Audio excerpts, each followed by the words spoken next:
Buenos días, estimadas y estimados asistentes. En la sesión anterior hemos visto los comienzos de lo que ha significado la Reforma Protestante para el mundo actual, para la modernidad. Hemos visto que esto empezó en 1517 por obra de ese monje agustino Martín Lutero, que se convirtió en el gran reformador religioso y político cuyos esfuerzos han contribuido poderosamente a moldear la modernidad, es decir, el mundo que ya no tiene la tuición de la Iglesia Católica y que ha sido un aporte fundamental a lo que se llama la modernidad. Vamos a estudiar esto, estimadas y estimados oyentes, siguiendo hoy una obra absolutamente clásica de la sociología, que es el libro muy corto titulado La ética protestante y el espíritu del capitalismo, que apareció primero en artículos de una revista en 1904 y 1905 y que se ha convertido en una de las 4 o 5 obras fundamentales de la sociología universal. Hasta ahora hemos seguido más o menos un orden cronológico al estudiar los primeros testimonios de la sociología. Pero hoy y la próxima sesión vamos a hacer una pequeña excepción. Vamos a dejar a un lado el modo cronológico de esta clase y esta vez vamos a ver un orden temático, porque sería simplemente una pena interrumpir las consecuencias de la Reforma Protestante por seguir un orden estrictamente cronológico y al introducirnos a un orden temático vamos a ver cómo la sociología clásica ha interpretado la Reforma Protestante y cómo esa Reforma Protestante tiene algo que ver directamente con nosotros, con nuestra época. La enorme diferencia que se produjo entre sociedades modernas influidas por el protestantismo, por un tipo especial de protestantismo que vamos a ver ahora, en comparación con las sociedades influidas por el catolicismo, como España y sus colonias. Esto puede ser de interés para ustedes,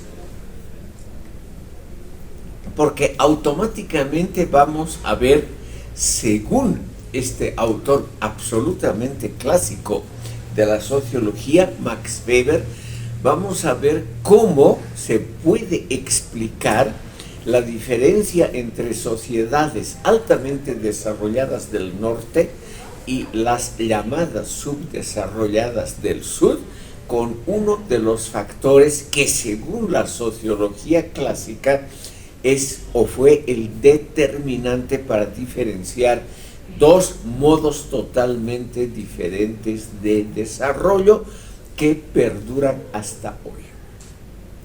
Posteriormente vamos a volver a Max Weber, porque es uno de los clásicos absolutos de la sociología, junto con Emil Durkheim, Karl Marx y otros tal vez menos conocidos. Ya hemos visto algunos detalles importantes en las sesiones pasadas del comienzo del protestantismo que se desarrolló en la primera mitad del siglo XVI, o sea, a partir de 1517. Dentro del protestantismo, estimado público, ha habido una corriente que, según Max Weber, ha sido extraordinariamente importante para el desarrollo del capitalismo moderno, de la modernidad, que ha sido el calvinismo. Por las dudas, este subgrupo del cristianismo, lo pongo aquí,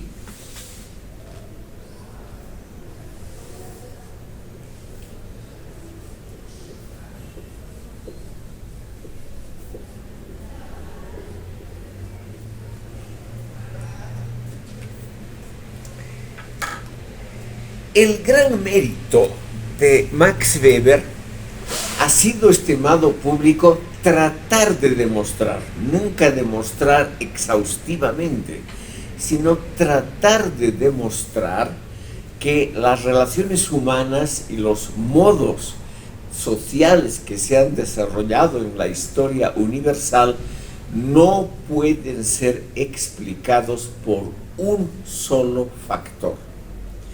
La obra total de este gran sociólogo, uno de los fundadores de la sociología, aquí están los datos vitales de él, el gran mérito de Weber ha sido rechazar estos dos conceptos que están aquí en la pizarra, la unicausalidad y la unilateralidad.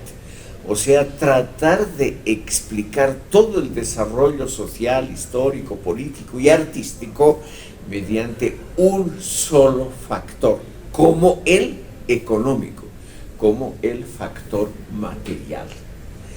Max Weber también mostró que eso es unilateral, es decir, que solo considera una posible explicación como válida para un fenómeno de una gran complejidad como ha sido la modernidad. Aunque Max Weber se refirió rara vez a Karl Marx, que había vivido muchos años antes, no hay duda de que la sociología weberiana es una respuesta a Marx. Es decir, es una teoría que trata de impugnar la validez de los principios económicos como los decisivos para el desarrollo histórico. Y lo que hace aquí Max Weber, y esa es la originalidad de él, es mostrar que factores no materiales como los religiosos son a veces muy importantes para explicar el mundo.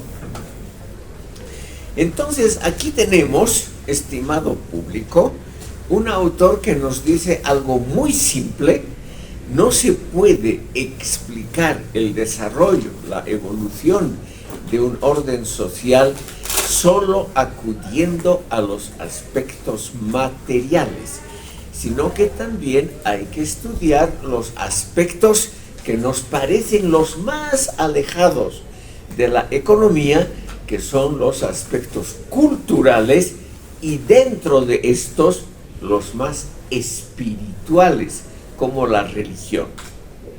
Eso es, estimado público, claramente un ataque a los intentos que han hecho casi todos los pensadores de explicar nuestro mundo, nuestro orden social, acudiendo a un factor que parece decisivo y a la vista normal, habitual de todos los observadores, lo material naturalmente tiene un gran peso. Todos nosotros normalmente creemos que lo material es lo decisivo. La obra de Max Weber no está, por lo tanto, solamente criticando al marxismo, sino también a todas las teorías económicas materiales de la derecha, o sea, de sectores no socialistas, que en esa época, fines del siglo XIX, comienzos del XX, eran extraordinariamente populares. No solamente populares, sino que sonaban muy creíbles, sonaban plausibles, es decir, posibles y probables, porque todo el mundo cree que lo material es lo decisivo. Max Weber había, como les voy a contar ahora un poquito de su biografía, había estudiado Derecho como ustedes. Él fue al comienzo de su carrera un jurista muy distinguido. Él publicó desde muy joven y sus textos siempre fueron muy bien recibidos por la comunidad científica y cultural, primero de Alemania y luego del resto de Europa y Estados Unidos.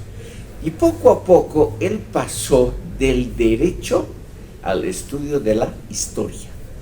Del estudio de la historia pasó a la sociología, sin haber estudiado, no había todavía la carrera de sociología. Uno de los fundadores de la sociología clásica. Y de la sociología pasó a la filosofía. O sea, una carrera realmente multidisciplinaria que en su época fue considerada como ejemplar. Él fue un hombre muy importante, no solo en la vida universitaria, sino en la política de la Alemania hasta su temprana muerte en 1920. Permítanme otro detalle biográfico de él. Max Weber provenía de una familia protestante muy bien situada. Tenía padres muy ricos que le permitieron en la mayor parte de su vida vivir sin trabajar por suerte, que es siempre una gran cosa en la humanidad. Él tenía un padre que era político, miembro toda su vida del Partido Nacional Liberal Alemán, que es el partido que acompañó y en gran parte, yo diría, decidió las políticas públicas alemanas después de la reunificación en 1871. Durante toda su vida, el hijo Max Weber, nuestro autor, también militó en el Partido Liberal. Después de la Primera Guerra Mundial cambió de nombre, eso es un detalle insignificante, pero él nunca traicionó al partido de su padre. O sea, le tuvo una gran lealtad a las ideas liberales. Su madre, en cambio, provenía de otra cultura, podríamos decir. Su madre provenía de una familia calvinista, o sea, de una tendencia dentro del protestantismo, de una tendencia extrema, pietista, puritana, o sea, una mujer, la madre de Weber, dedicada a todo lo contrario a los intereses materiales. Y sin embargo, este hecho llamó la atención del niño Weber desde muy temprano. La madre es la que había contribuido a la mayor parte de la fortuna familiar. La madre venía de una familia estrictamente puritana, pietista, calvinista, pero habían construido en el campo de la industria química una gran y poderosa empresa. La madre es la que había contribuido con la mayor parte de lo que podríamos llamar la fortuna familiar. Y obviamente el padre, que era un político distinguido, todos los días en reuniones, todos los días en contacto con las altas esferas, todos los días también contacto con chicas, eso es inevitable cuando uno está en una alta posición, tenía una vida totalmente diferente a la madre, puritana, severa, etc.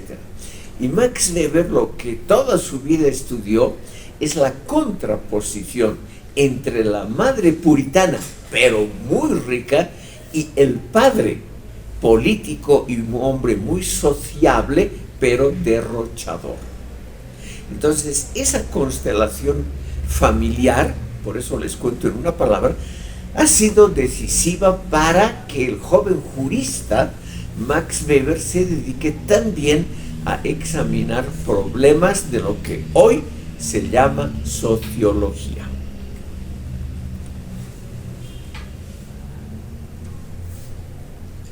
En una sesión posterior, en este largo curso anual, vamos a ver los aportes metodológicos de Max Weber a la sociología. Vamos a ver su teoría sobre los tipos puros de la dominación política, la sociología comprensiva, la diferencia entre hechos y valores, o sea, entre la constatación de hechos puros y la evaluación valorativa de los mismos. Él hizo la famosa separación entre ambos y muchos otros detalles importantes del comienzo de la sociología clásica. Pero ahora vamos a ver solamente la obra que lo hizo de un momento a otro, lo hizo famoso en el mundo intelectual del norte.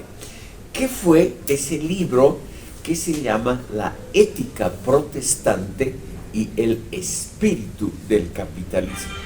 Inmediatamente se volvió famoso con esa obra.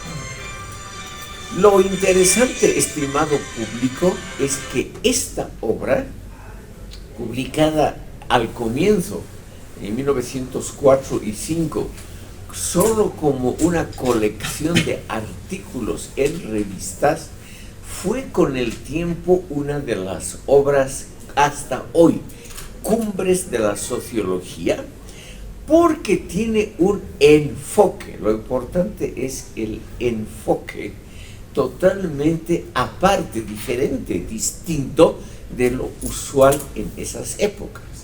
No solo los marxistas, sino los más conocidos teóricos sociales, economistas, filósofos, etc., creían que los factores materiales, es la época en que Alemania se industrializa rápidamente, un éxito enorme de los factores materiales, creían que estos últimos eran los decisivos para configurar el mundo moderno.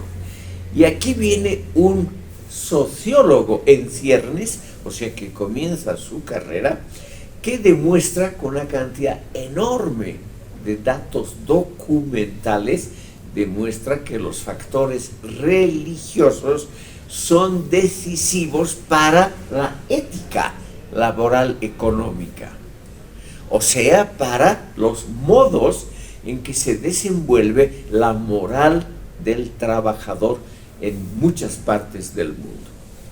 Animado por el éxito, y este es el último dato biográfico que les digo, animado por el éxito de esta obra, a partir de esos años, Weber hizo una labor gigantesca estudiando la ética laboral y económica de las grandes religiones del mundo.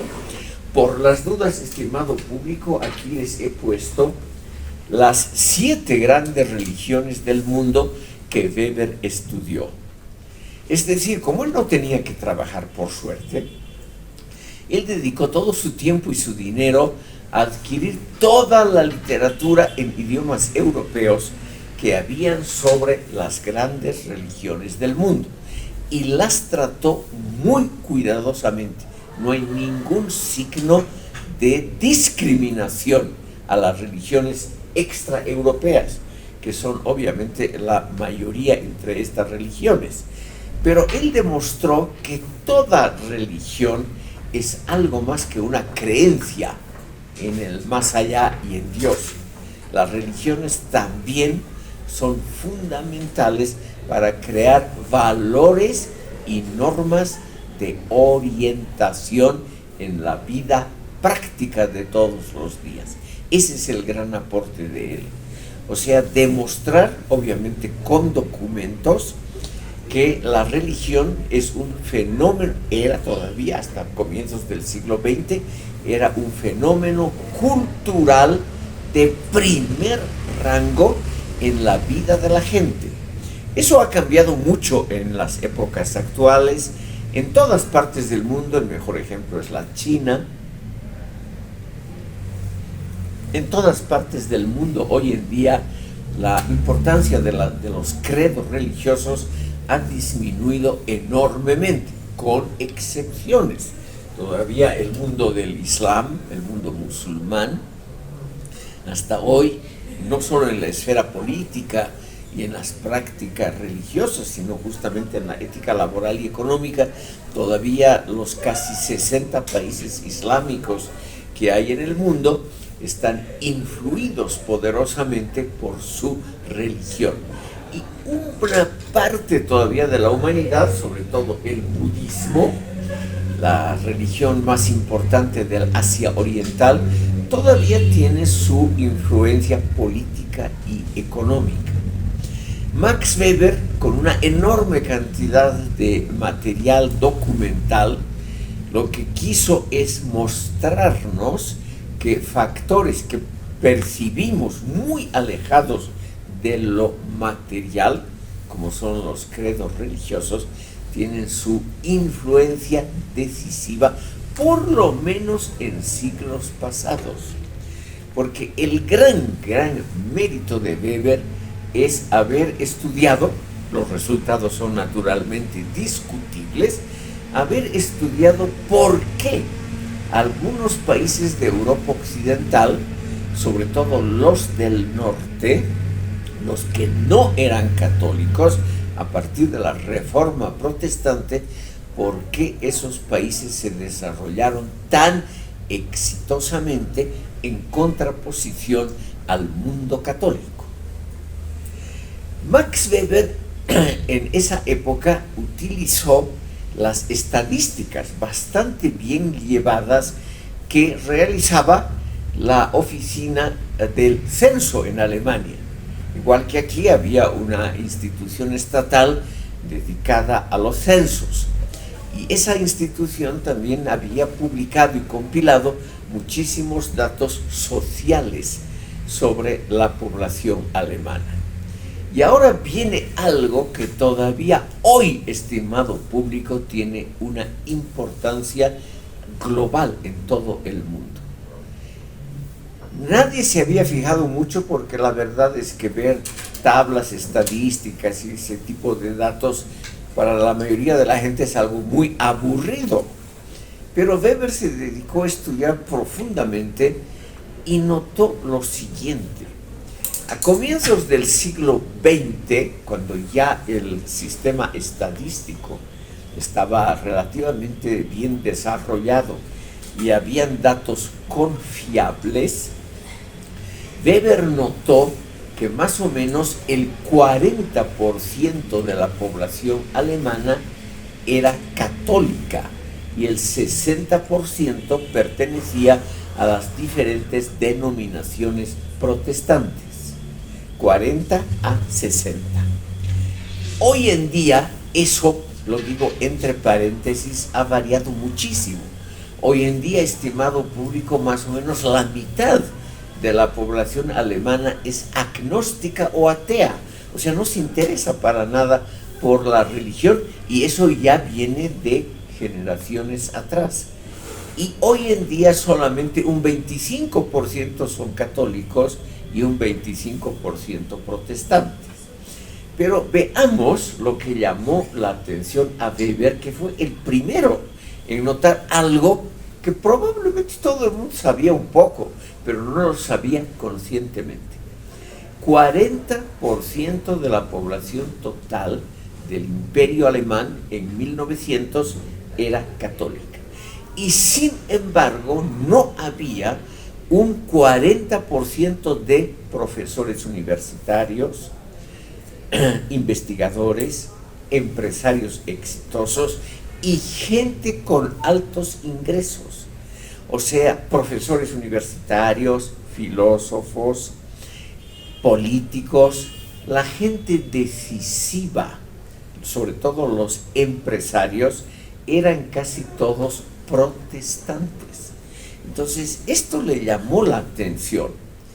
Los protestantes además tenían un nivel de vida medido financieramente superior a los católicos. En una palabra, estimado público, los católicos en Alemania eran los que tenían menores ingresos, menor educación y menor peso en la vida cultural y política de ese país.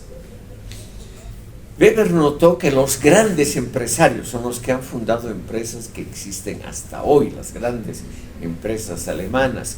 Tal vez ustedes han escuchado esos nombres: Siemens, Bosch, ThyssenKrupp, las grandes empresas del acero, de la química y de la electricidad. Esas empresas y esos fundadores eran todos protestantes. Luego Weber pasó a estudiar el peso de los protestantes en la cultura, por ejemplo, en la cultura intelectual, lo que nos toca más directamente.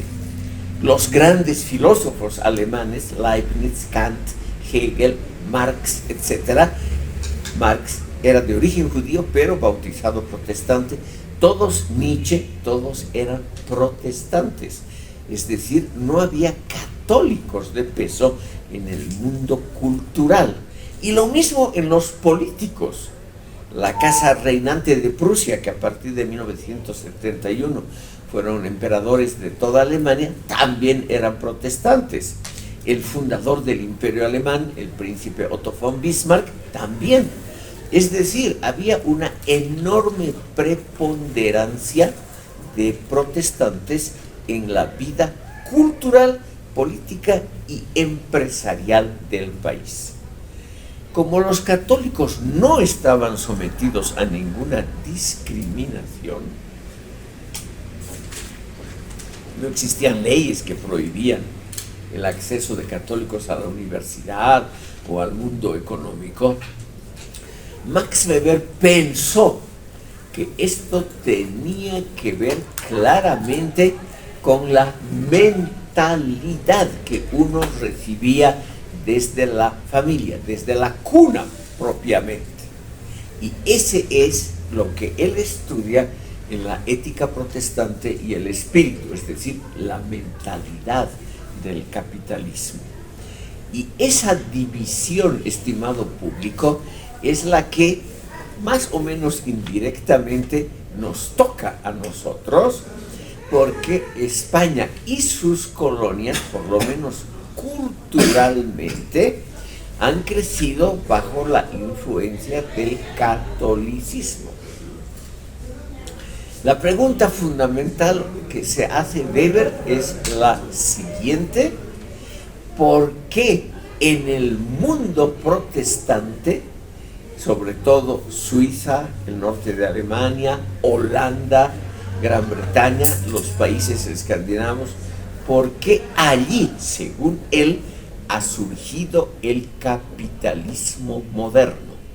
Entonces, él creyó, por todos esos datos que les vengo relatando, la influencia de la casa, la enorme fuerza cultural del protestantismo, el hecho de que hubiese muy pocos pensadores católicos, todo eso le condujo a Max Weber a pensar que los protestantes tenían que ver con el origen del mundo moderno, con el origen de la ciencia y la tecnología como los elementos distintivos del mundo moderno, cosa que según Weber los católicos habían simplemente dejado a un lado, habían descuidado.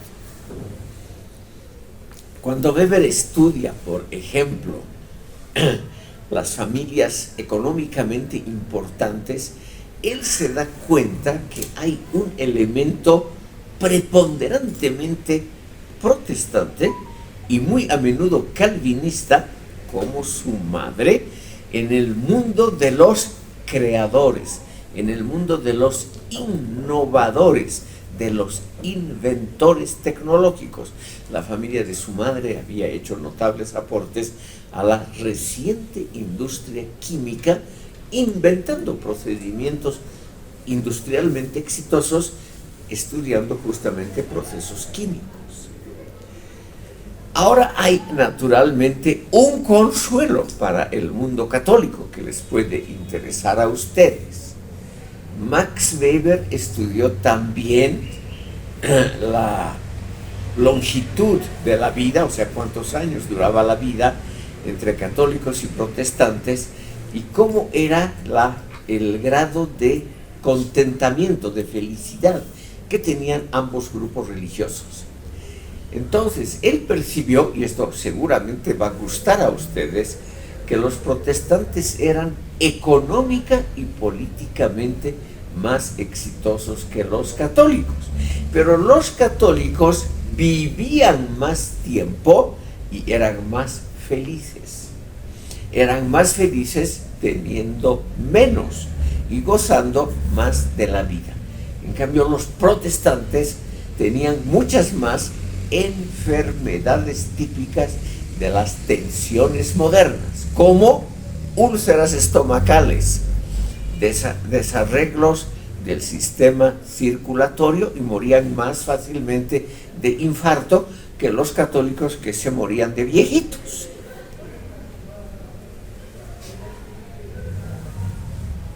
Como ustedes ven, no es una teoría que esté en contra del catolicismo o de las otras religiones que él estudia con sumo cuidado. Son estudios muy detallados sobre cada una de las grandes religiones. Pero Weber llega a la conclusión de que el mundo industrial, basado en la ciencia y la tecnología, es decir, el mundo que le ha dado la supremacía a Europa a partir del Renacimiento, tiene que ver con el protestantismo.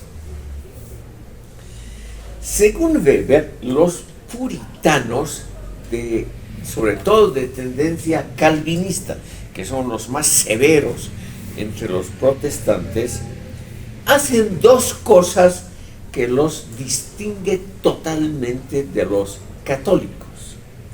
Y eso tiene que ver con algo muy curioso, estimado público, con algo estrictamente religioso, que uno normalmente se imaginaría, eso está absolutamente alejado del mundo material y político, es algo que no tiene absolutamente nada que ver con la economía, que es la doctrina protestante de la predestinación.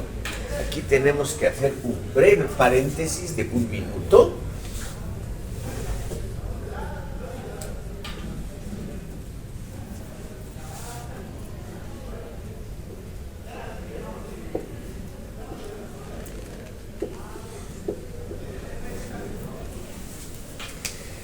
Un minuto, estimado público, porque si no, esta cosa va a quedar medio confusa. Lutero, y mucho más acentuadamente Calvino, el otro Juan Calvino, el otro gran reformador protestante, instituyeron una doctrina cristiana, pero muy diferente al catolicismo. Una doctrina, en una palabra, que dice lo siguiente: la cualidad más importante de Dios es su omnipotencia, puede hacer todo. Si Dios es omnipotente, quiere decir que Dios es omnisapiente, es decir, que sabe todo. Dios sabe todo desde el principio de los tiempos, porque eso pertenece a las cualidades de la omnipotencia. Tiene que saber cómo es el futuro. O sea, Dios todopoderoso, esa palabra ruego considerar porque es decisiva para comprender la ética laboral protestante. Dios es todopoderoso y por lo tanto desde el principio de los tiempos sabía el destino individual de cada una de sus criaturas, o sea, de nosotros. Y como es omnipotente, Él decidió que algunos iban a ser condenados al infierno y otros iban a ser salvados. No por la obra de los hombres, no por el comportamiento de cada uno. Ven ustedes, es totalmente diferente al catolicismo.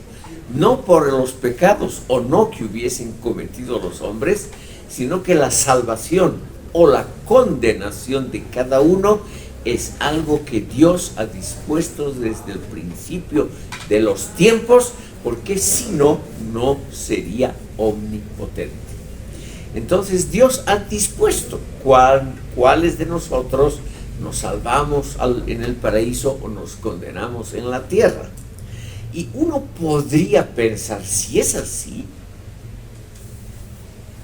entonces no vale la pena trabajar, no vale la pena esforzarse, no vale la pena hacer una vida santa, porque de todas maneras nuestro destino está en manos de Dios. Pero aquí Lutero y sobre todo Calvino produjeron una teoría religiosa muy interesante.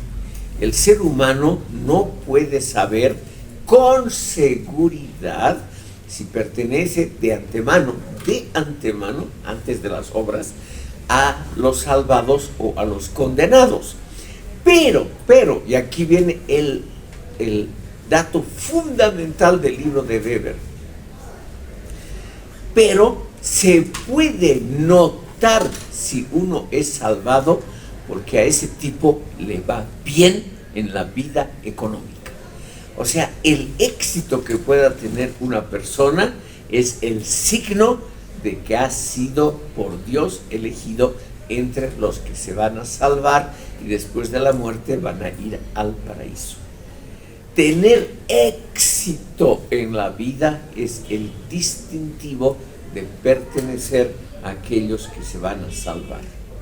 Pero al mismo tiempo, como son puritanos, estos protestantes, sobre todo calvinistas, como son puritanos, ese éxito que se manifiesta materialmente en ganar dinero, ese éxito no puede ser gozado en vida. O sea, si uno gana dinero, no puede gastarlo comprando obras de arte, divirtiéndose con chicas, viajando, comiendo bien, sino que tiene que reinvertirlo en su propia empresa para que esta empresa gane más dinero y muestre ser exitosa a largo plazo, O sea, tiene que reinvertir las ganancias o la mayoría de las ganancias para que a largo plazo la empresa sea exitosa y muestre que esa empresa pertenece a los elegidos de Dios para su salvación. Como no hay seguridad, es decir, nadie puede saber si pertenece o no a los elegidos de Dios para salvarse, uno tiene que vivir con temor permanente. Y ese temor permanente incita a los empresarios protestantes o a los profesionales protestantes a trabajar más y ganar más y más dinero cada vez. Porque solamente el éxito permanente, no el casual de un día, sino el éxito permanente en el ejercicio de la profesión es lo que garantiza que uno pertenece a los que se van a salvar y que van a ir al paraíso. Entonces es gente obviamente temerosa, es gente que cada minuto está pensando, ¿será que voy a tener éxito en mis negocios y así perteneceré a los elegidos? Tendré que volver a reinvertir, volver a ampliar mi empresa, volver a pensar en el largo plazo de mi empresa, de mi negocio, de mi profesión, para que yo siempre esté al lado de los elegidos y no al lado de los réprobos, al lado de los condenados al infierno. Entonces ven ustedes por qué los protestantes, según Max Weber, viven menos y son menos felices que los católicos, porque siempre están preocupados por tener éxito material, porque eso es un signo de que pertenecen a los elegidos de Dios. Estimado público, ese es el núcleo de este libro. Él demuestra con muchos documentos históricos, muchos documentos que nadie lee, por ejemplo, antiguos catecismos, antiguas obras de buen comportamiento. Esos libritos, ustedes chicos modernos ya no han tenido clases de religión obligatoria en las escuelas y colegios. Ustedes ya no han tenido que leer esas cosas tan aburridas como un catecismo, o sea, una guía de buen comportamiento. Me imagino que ya eso les es muy extraño. Pero Max Weber demuestra que esa literatura era la más leída a partir de comienzos del siglo XVI. Catecismos protestantes del buen comportamiento. Y esos catecismos son los que incitan a los humanos a trabajar mucho y a demostrar que son los elegidos de Dios, no porque hagan obras de caridad, eso no ayuda. Para Lutero y para Calvino, el hacer obras de caridad es algo absolutamente innecesario y superfluo, por la simple razón de que Dios ha decidido de antemano quién se salva y quién no se salva. Entonces, nada de obras de caridad, sino el trabajo cotidiano, permanente, no gastar el éxito material que uno recibe, las ganancias, no gastarlo en la buena vida, sino reinvertirlo una y otra vez, asegurando la continuidad de la empresa familiar o del negocio, de la tienda, de lo que sea. Hasta hoy, estimado público, todavía hoy las empresas más grandes de Alemania siguen siendo Siemens, ThyssenKrupp, Bosch, etcétera, etcétera. Es decir, realmente ha sido una cosa planificada a muy largo plazo por los fundadores protestantes de esas empresas. Y así es la situación, según Max Weber, también en 2 o 3 centros esenciales para la modernización: la Gran Bretaña, Suiza, Holanda y los Estados Unidos. En referencia a los Estados Unidos, estimado público, Weber estudia cuidadosamente la vida de uno de los padres fundadores de los Estados Unidos, el que posiblemente redactó la Declaración de la Independencia e influyó sobre la Constitución. Ese personaje que tal vez ustedes lo han visto en imagen. En todos los billetes de dólar de $100 aparece Benjamin Franklin. Lo vamos a poner aquí.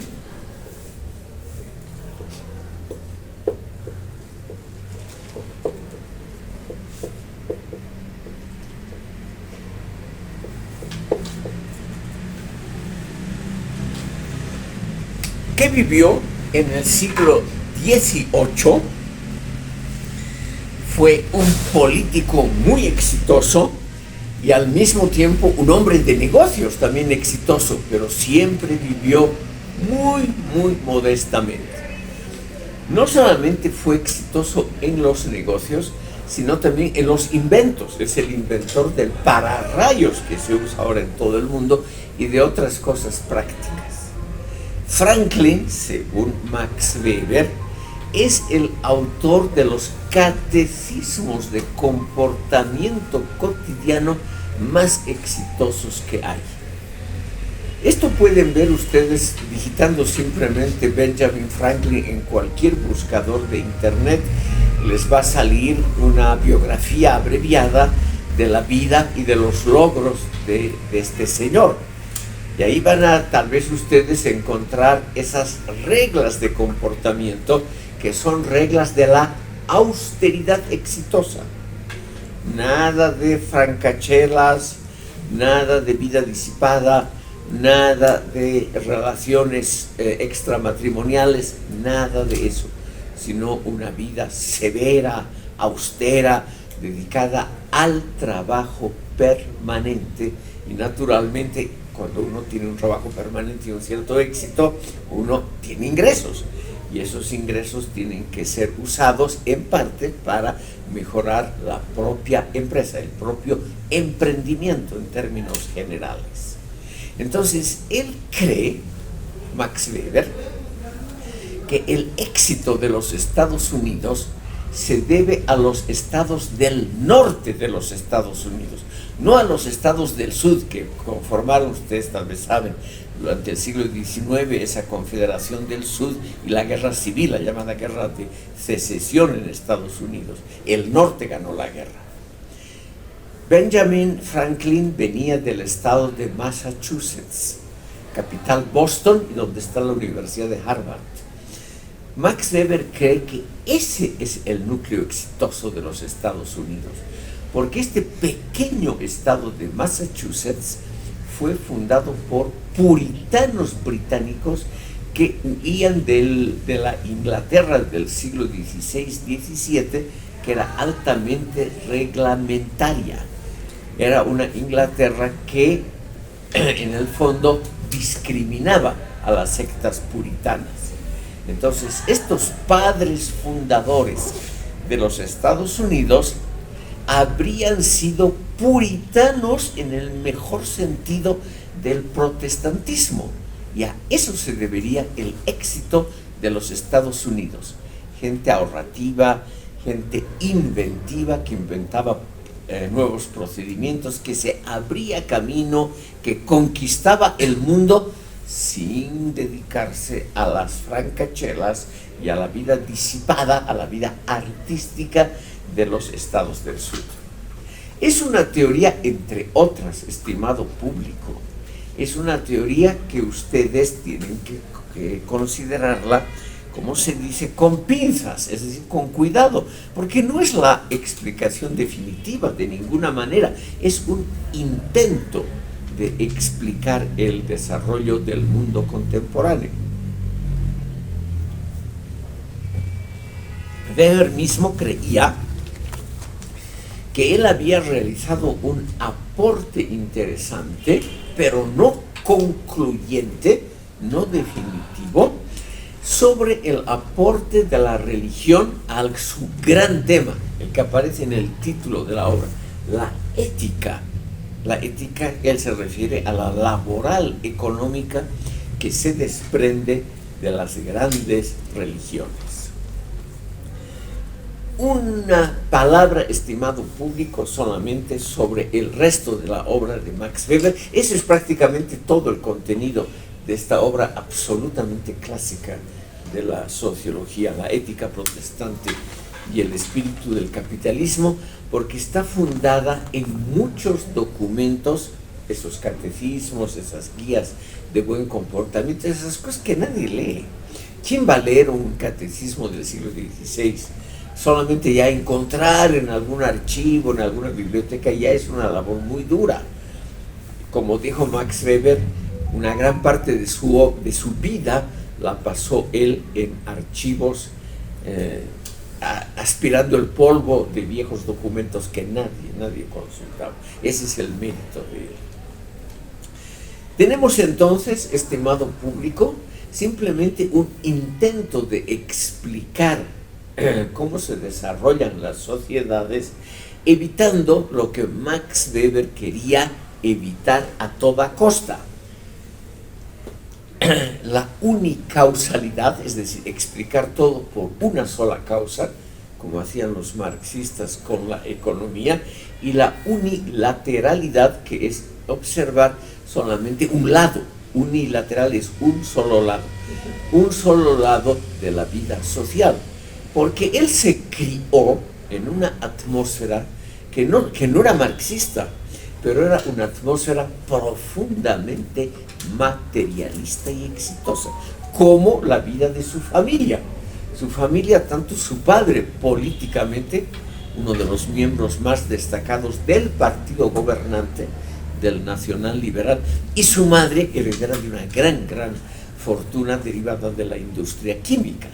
Entonces, él realmente estudió desde la infancia esas contradicciones entre un padre exitoso, pero enfermizo, y una madre puritana, pero muy inteligente. Vemos entonces, estimado público, que hay elementos biográficos que influyen algo en la vida y en la evolución posterior de un pensador. por eso les cuento solamente ese detalle de la vida privada, de la vida familiar de Max Weber. Por las dudas, él, solamente al final de su vida, un año antes de morir, él fue nombrado catedrático universitario, primero en Viena, luego en Múnich, donde murió prematuramente en 1920, antes de cumplir 60 años. Max Weber dedicó entonces una gran parte de su vida y de su dinero a compilar, o sea, recolectar documentos, libros, artículos en esa época en que no había fotocopias, ni eso había, estimado público. O sea, había que copiar a mano documentos importantes. Sí, era una vida muy diferente a la que es ahora, mucho más complicada. Max Weber, que nunca tuvo una salud muy buena, nunca pudo hacer grandes viajes, nunca hizo grandes viajes. Una sola vez fue en toda su vida a los Estados Unidos y ese fue el único viaje grande que realizó en su vida. Un hombre de archivos, un hombre que se dedicaba a compilar materiales de todo tipo, sobre todo materiales manuscritos de poco uso.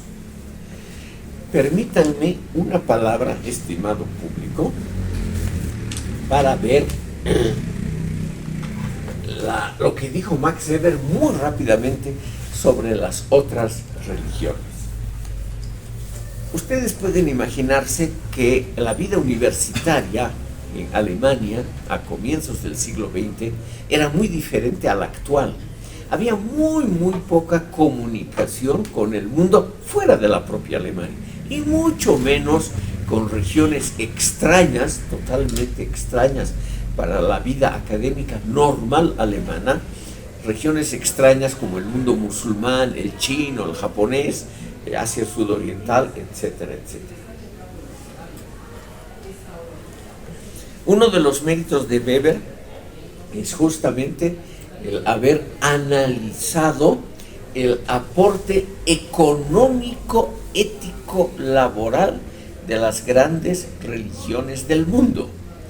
Él nota, y esto quisiera yo que quede claro, que todas las religiones son importantes, todas las religiones han producido arte, por ejemplo, de primera magnitud. El arte islámico está fuera de toda duda, o el arte budista, si pensamos en las grandes producciones artísticas del Asia sudoriental. Si ustedes, chicas y chicos, alguna vez tienen dinero y tiempo, yo les aconsejo visitar el Asia sudoriental, Tailandia, esa ciudad magnífica que es Bangkok, no solo por las chicas, es un país muy liberal en ese sentido, es una de las metas del turismo sexual, erótico hoy en día, sino porque realmente culturalmente es una región muy interesante. El budismo, que es lo preponderante en el Asia sudoriental, es una religión aparentemente pacífica, es una religión que construye la renuncia al mundo. Y entonces Max Weber se pregunta por qué una religión que tiene elementos puritanos como el budismo, ¿por qué allí no ha surgido la industrialización, la ciencia, la técnica como en Occidente? No les voy a aburrir con las otras religiones porque el resultado es más o menos lo mismo. Él estudia el budismo y muestra que el ideal del budismo es un ascetismo, o sea, una renuncia a los placeres mundanos, una renuncia a las cosas agradables, materiales de la vida. Pero los budistas no tienen la idea de que el ser humano tiene que demostrarse a sí mismo que es el elegido de Dios, sino que el ascetismo, o sea, la renuncia budista a los placeres del mundo, termina en la contemplación, en el nirvana. Los budistas lo que buscan es evitar el placer y el deseo, porque el deseo y el placer, según el gran maestro Gautama Buda, son las puertas al dolor. Uno tiene dolor, insatisfacción, a uno le va mal en la vida porque uno cree que le falta el placer, que a uno le faltan las cosas agradables de la vida. Entonces, para el budismo lo que hay que evitar es el deseo. El deseo es la causa del dolor posterior. Y por ello, los budistas, cuando hacen una vida que renuncia al mundo del placer, se dedican a ser monjes, monjes generalmente mendicantes, o sea, que van de casa en casa, de calle en calle, pidiendo dinero para sobrevivir, pero no son monjes trabajadores, no son monjes pensantes, sino que tratan de evitar todo deseo, y el pensar mucho es una forma de deseo, porque eso lleva al dolor posterior. Entonces, ¿qué hace un monje budista? Un monje budista lo que hace es rezar por la salvación del mundo, evidentemente, pedir limosna y no hacer nada práctico. En cambio, Weber cree que los protestantes son los herederos de una de las órdenes monásticas de Occidente, los benedictinos. Porque los benedictinos, en contraposición a todas las otras órdenes, tenían un lema protestante prácticamente: ora et labora. Dedícate a rezar, pero también a trabajar. Ora et labora, o sea, reza y trabaja. Los benedictinos son los que dedicaron su vida a cultivar sus campos, eran grandes propietarios de terrenos, y también a copiar manuscritos y por lo tanto a estudiar algo. En cambio, los monjes budistas, según Weber, no se dedicaban ni a salvar su propia tradición, ni a copiar manuscritos, ni nada de eso, sino solamente a hacer una vida estrictamente meditativa, pero sin ese contacto con el trabajo cotidiano, ora et labora, que distingue, según Weber, algunas de las órdenes mendicantes de Occidente que han producido posteriormente el protestantismo. Entonces, estimado público, tenemos, según Weber, lo siguiente: las grandes religiones mundiales, todas las trata él con gran respeto. Él nota que todas las religiones han contribuido, por ejemplo, al desarrollo artístico. Aunque en el Islam, que es siempre la religión más complicada de estudiar, es la que tiene siempre los resultados prácticos más complejos, para decirlo suavemente, el Islam también ha producido grandes creaciones artísticas. La Alhambra de Granada, las grandes mezquitas que han construido los musulmanes en todo el mundo, ese arte geométrico abstracto que es invención de ellos. Según la religión islámica, hasta el día de hoy en el arte no se pueden reproducir figuras ni humanas ni de animales, solamente ornamentación de vegetales o ornamentación geométrica, pero no representación figurativa. Y en eso los musulmanes realmente han brillado notablemente. Si uno visita, por ejemplo, las mezquitas de Samarcanda y Bukhara en el Asia Central, o los brillantes testimonios que han dejado en el sur de España, o en los palacios en Turquía, realmente son obras magníficas de arte. Un arte no figurativo, pero de extraordinaria originalidad. Pero, esa religión, según Weber, como el Corán es un libro definitivo, o sea, un libro que no puede ser criticado ni interpretado, solo aplicado, eso, según Weber, impide o impidió que en las sociedades musulmanas se desarrolle una actividad crítica con su propia tradición. O sea, no hubo, según Weber, algo típico de la religión, de las religiones cristianas, sobre todo del catolicismo, que es contribuir a una gran teología.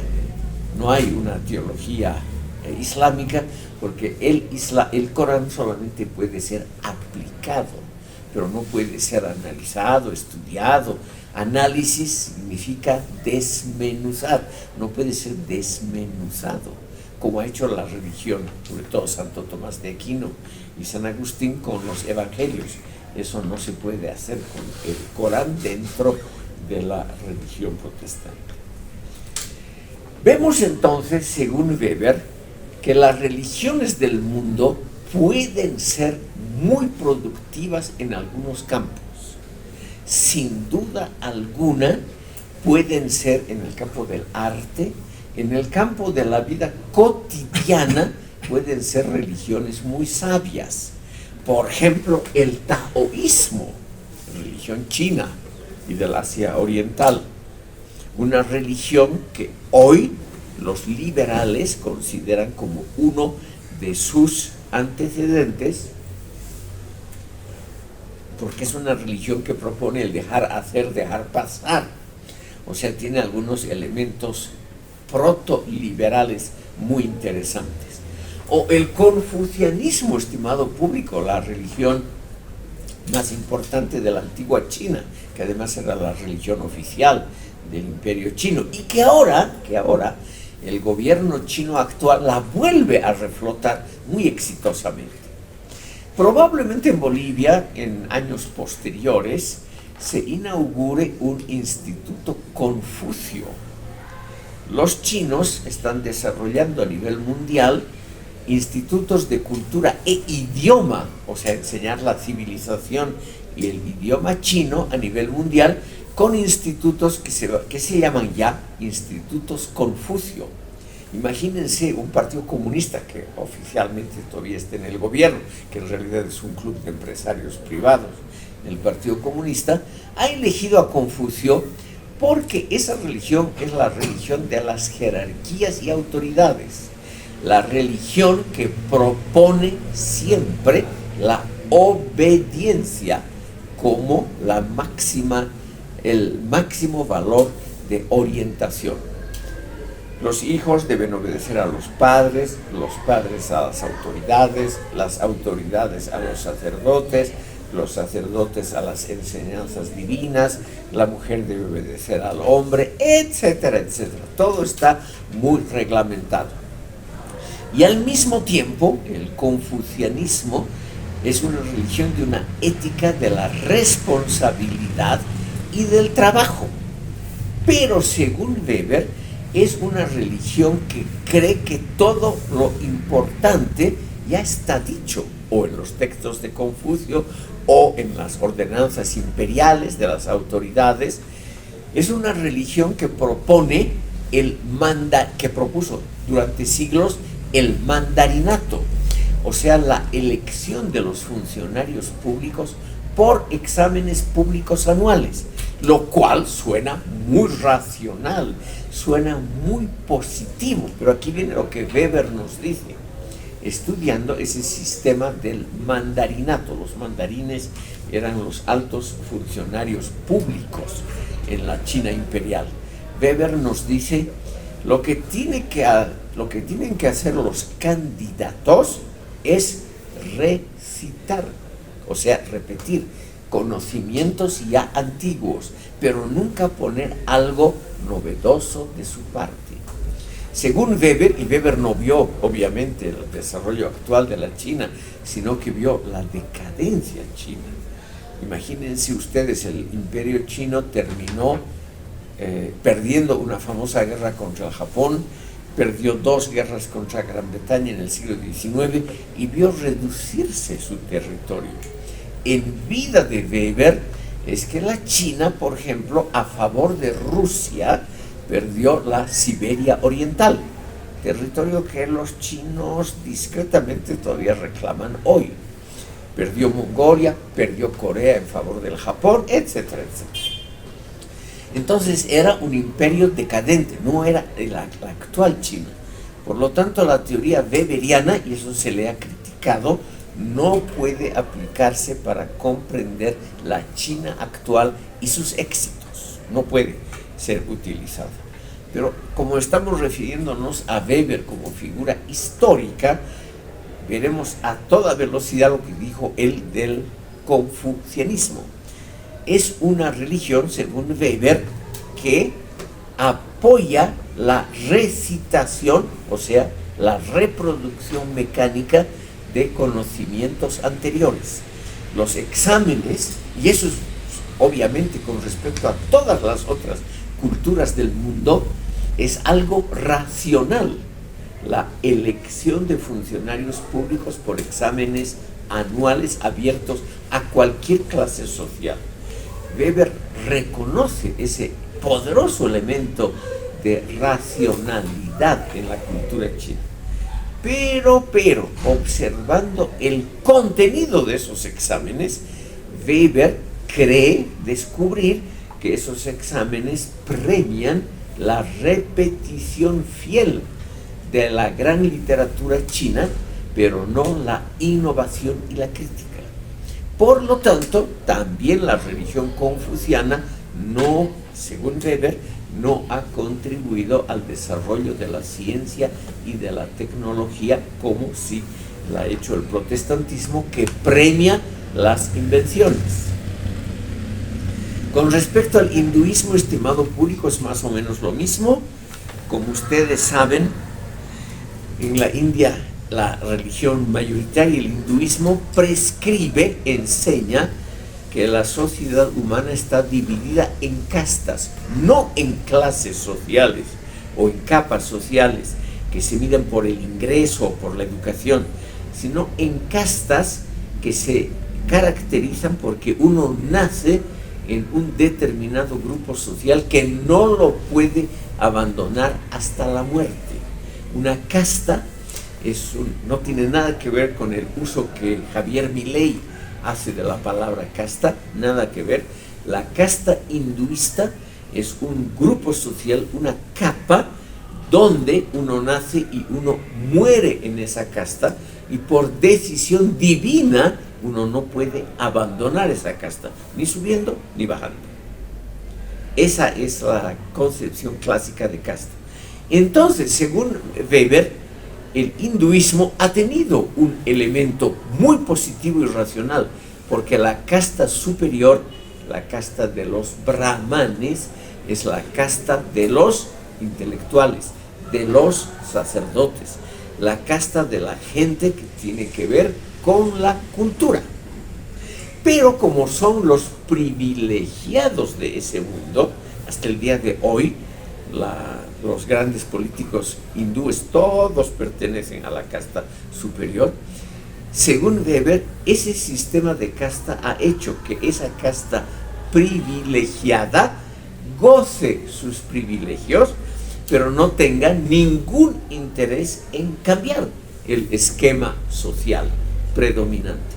Entonces, la religión solidifica, es decir, sedimenta lo que ya hay y no permite innovaciones interesantes. Una sola palabra sobre el Islam. Según Max Weber, el Islam es una religión con tendencias racionalistas. Es el que ha descubierto que el Islam es muy progresista en ese sentido. Es universalista y racionalista. Es la religión más profundamente monoteísta entre todas las religiones que hay en el mundo. No hay santos, no hay vírgenes, no hay absolutamente nada más que el Dios supremo y nada más. Hay que adorar solo al Dios supremo y no hay absolutamente santos ni figuras locales ni nada que nos impida dedicar todo nuestro esfuerzo a la adoración de Alá, del Dios supremo. Además, es una religión universalista, acoge a cualquiera que quiera convertirse a esa religión. Pero esa religión, según Weber, tiene un problema que le ha impedido históricamente desarrollar la ciencia y la tecnología.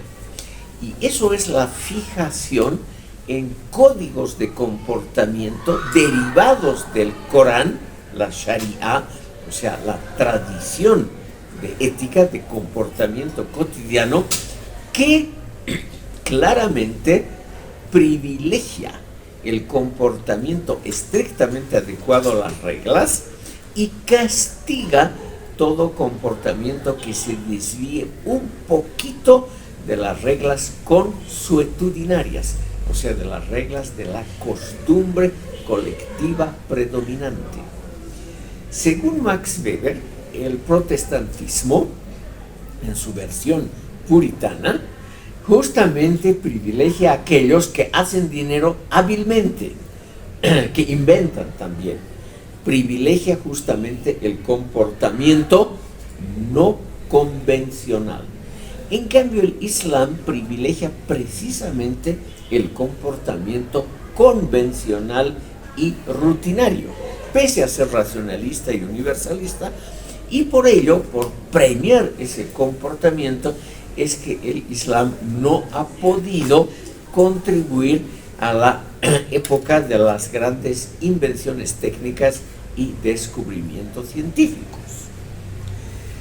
En la misma línea, estimado público, él estudia al judaísmo. El judaísmo es también una religión altamente monoteísta, sin santos, vírgenes, ni nada por el estilo. Pero según Weber, estimado público, es una persona que murió en 1920.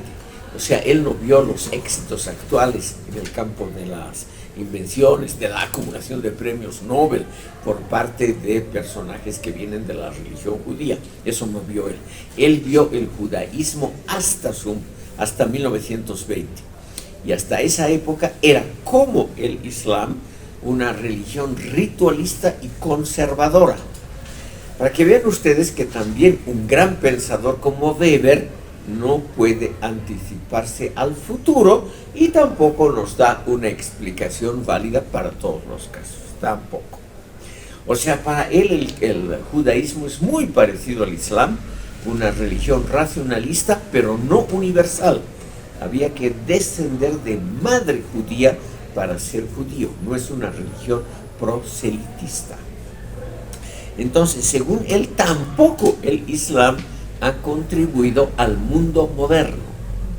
Ese mundo moderno, aquí lo voy a mover para que ustedes vean, ese mundo moderno tiene que ver, según Weber, que no era creyente, tiene que ver con el cristianismo de corte protestante. Como les he contado, para él el catolicismo es una religión profundamente conservadora, que no ha aportado al mundo moderno. Puede ser una visión unilateral, eso puede ser, porque evidentemente también en sociedades fundamentalmente católicas, como Italia y Francia, también ha habido grandes inventos científicos, avances tecnológicos, etcétera, etcétera. Pero Weber tenía por su formación, por su familia, tenía claramente desde un comienzo una tendencia anticatólica. Creo que hay alguna pregunta. No. Sí, por favor, siga. El judaísmo, digamos, él no ha visto Weber, digamos, lo posterior, entonces No. Se podría decir que todo el judaísmo ha tenido, digamos, grandes personajes después, posteriormente, de 1920. Claro, él no ha visto a Einstein, entonces cosas, porque son pensadores judíos, muchos ganadores de los premios Nobel. Él no ha visto eso. No ha visto, por ejemplo, el éxito tecnológico inventivo del actual Israel. Yo no quiero defender a Israel, estimado público, porque lo que hace actualmente Israel con la población de Gaza es simplemente un asesinato masivo. Yo no defiendo. Pero no hay duda que es un país con mucha inventiva tecnológica, y eso no lo vio Max Weber. Por lo tanto, esta obra, que es una de las obras clásicas y básicas de la sociología, estimado público, no nos da obviamente una explicación global, solamente nos ayuda un poquito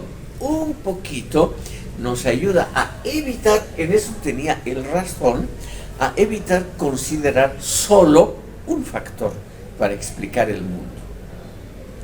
Como les dije, él se refiere muy rara vez a Marx, pero las veces que se refiere, él dice, era un gran investigador, sin duda alguna, un hombre que ha acopiado una cantidad impresionante de datos, como Weber. Son dos figuras muy parecidas. Ambos trabajaron muy poco en la vida y se dedicaron a archivos, a reunir materiales. En eso son vidas un poco paralelas. Pero nos dice Weber, hay que estudiar sobre todo varios factores simultáneamente, y factores que parecen muy alejados de la vida material, como la religión, la espiritualidad, pueden tener, vía la ética laboral económica, vía las convenciones sociales conformadas generalmente por las religiones, pueden tener una influencia decisiva sobre el desarrollo social. Eso es, estimado público, el mensaje de Max Weber, que nos ha legado esta obra clásica. Y yo no les recomiendo que lean porque es un poquito aburrida. Cita muchas veces testimonios de catecismos, por ejemplo, cita largamente obras de Benjamin Franklin, que son un poquito aburridas para un lector actual, sobre todo para un lector joven, porque es también una manera de alabar al protestantismo, al ascetismo, o sea, a la renuncia a la vida disipada de la juventud. Weber era una persona muy severa en su vida privada, muy severa. Sí. Quiero mencionarles un solo detalle. Él tuvo una enfermedad nerviosa. Durante 6 años no pudo ni levantarse de cama. Y esa enfermedad que él tuvo, y en eso están de acuerdo todos los biógrafos, era seguramente de origen estrictamente psíquico.